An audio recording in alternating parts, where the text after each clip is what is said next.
आप सभी को जय मसीह की। आज का पवित्र वचन है नीति वचन 25 में राजा सुलेमान के अन्य नीति वचन। तो इस वचन के द्वारा परमेश्वर आपको आशीष दे और बहुतायत से आशीष दे। परमेश्वर चाहते हैं कि आप इस वचन को पूरा ध्यान से जरूर सुने और आपको इस वचन के द्वारा बुद्धि और ज्ञान और समझ प्राप्त मिले। हालेलुया। तो आइए हमारे साथ पवित्र वचन को पढ़िए। सुलेमान के नीति वचन यह भी है जिन्हें यहूदा के राजा हिजकिय्याह के जनों ने नकल की थी। परमेश्वर की महिमा गुप्त रखने में है, परंतु राजाओं की महिमा गुप्त बात का पता लगाने से होती है। स्वर्ग की ऊंचाई और पृथ्वी की गहराई और राजाओं का मन, इन तीनों का अंत नहीं मिलता। चांदी में से मैल दूर करने पर वह सुनार के लिए काम ही को आती है। राजा के सामने से दुष्ट को निकाल देने पर उसकी गद्दी धर्म के कारण स्थिर होती है। राजा के सामने अपनी बड़ाई ना करना और बड़े लोगों के साथ में खड़ा ना होना। हालेलुया। परमेश्वर आप सभी को आशीष दे और बहुतायत से आशीष दे। आगे हम परमेश्वर के पवित्र वचन को पढ़ते हैं। आप लोग ध्यान से वचन को सुनना और विश्वास करना। परमेश्वर आप सभी को आशीष दे।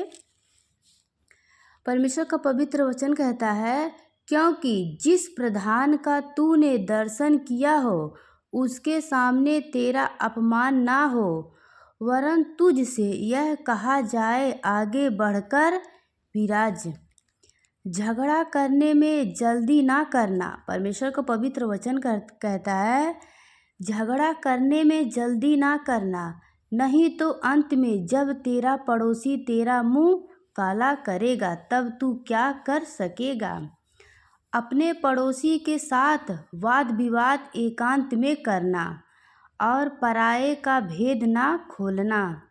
ऐसा ना हो कि सुनने वाले तेरी भी निंदा करें और तेरी निंदा बनी रहे। हालेलुया।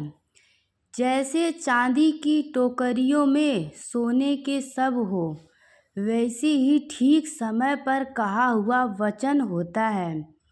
जैसे सोने का नथ और कुंदन का जेवर अच्छा लगता है, वैसे ही मानने वाले के कान भी, बुद्धिमान की डांट भी अच्छी लगती है। जैसे कटनी के समय बर्फ की ठंड से, वैसे ही विश्वासयोग्य दूध से भी भेजने वालों का जी ठंडा होता है। जैसे बादल और पवन बिना वृष्टि निर्बल होती है, वैसे ही झूठ मूठ दान देने वाला का बड़ाई मारना होता है।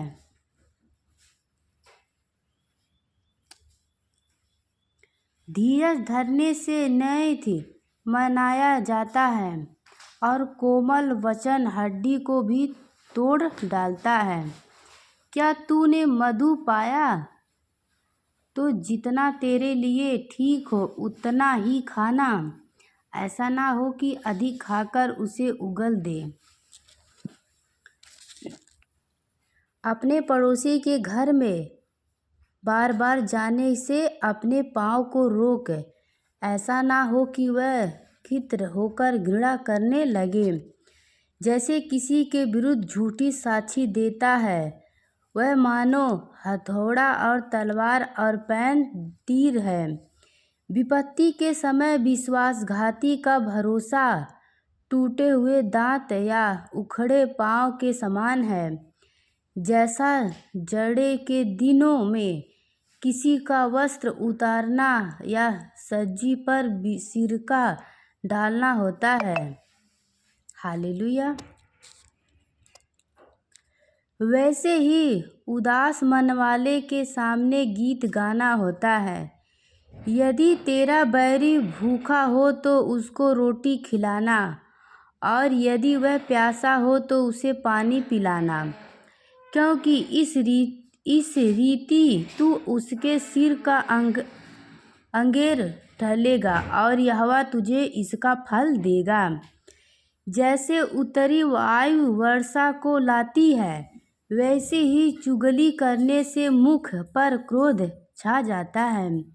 लंबे चौड़े घर में झगड़ालू पत्नी के संग रहने से छत के कोने पर रहना उत्तम है।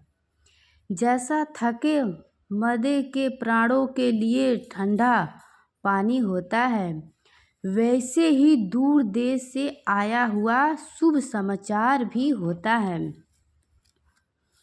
जो धर्मी दुष्ट के कहने पे आता है, वह गदले सोते और बिगड़े हुए कुंड के समान है।